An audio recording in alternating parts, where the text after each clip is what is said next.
നിരാലംബരായ കൂട്ടുകാർക്ക് എല്ലാ മാസവും ഒരു തുക നൽകാനായി നരിയമ്പാറ മന്നം മെമ്മോറിയൽ സ്കൂളിലെ വിദ്യാർത്ഥികൾ കണ്ടെത്തിയ വഴി ക്രിസ്തുമസ് ആശംസാ കാർഡുകൾ ഉണ്ടാക്കി വിൽക്കുക എന്നതാണ്. അതിനായി 1-ാം ക്ലാസ് മുതൽ 10-ാം ക്ലാസ് വരെയുള്ള കുട്ടികളിൽ നിന്ന് ചിത്രകാരന്മാരെ കണ്ടെത്തി. സഹായത്തിന് അധ്യാപകരും എത്തി. പിന്നെ വൈകിയില്ല, ക്ലാസ് സമയം കഴിഞ്ഞുള്ള സമയങ്ങളിൽ ആർട്ട് പേപ്പറിൽ വരച്ചു തുടങ്ങി. കളർ പെൻസിലിൽ വർണ്ണങ്ങൾ വിരിഞ്ഞു. മികച്ച ചിത്രകാരന്മാരും ചിത്രകാരികളുമായ 25 കുട്ടികൾ ഒരാഴ്ച കൊണ്ട് വരച്ചത് 900 കാർഡുകൾ. പുതുവത്സര കാർഡുകൾ, ആശംസാ കാർഡുകളാണ്. തുടർന്ന് തയ്യാറാക്കാൻ പോകുന്നത് മുഴുവൻ സമയവും പ്രവർത്തിക്കുന്ന ബർത്ത്ഡേ കാർഡുകളാണ്. ബർത്ത്ഡേ കാർഡുകൾ തുടർന്ന് ഞങ്ങൾ സീനറികൾ, അത്തരമൊക്കെ ഞങ്ങളുടെ മനസ്സിലെ ആശയങ്ങളുണ്ട്. ഇപ്പോൾ നിലവിലെ ഈ സംരംഭം വിജയിച്ചു. 5 കുട്ടികൾക്ക് ഇപ്പോൾ കൊടുക്കാനുള്ള പൈസ സ്വരൂപിക്കാൻ കഴിഞ്ഞിട്ടുണ്ട്.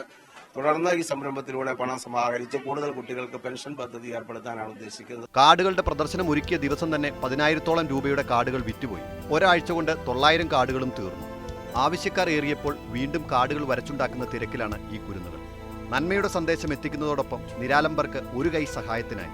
ബിജു തറയിൽ, മീഡിയ 1.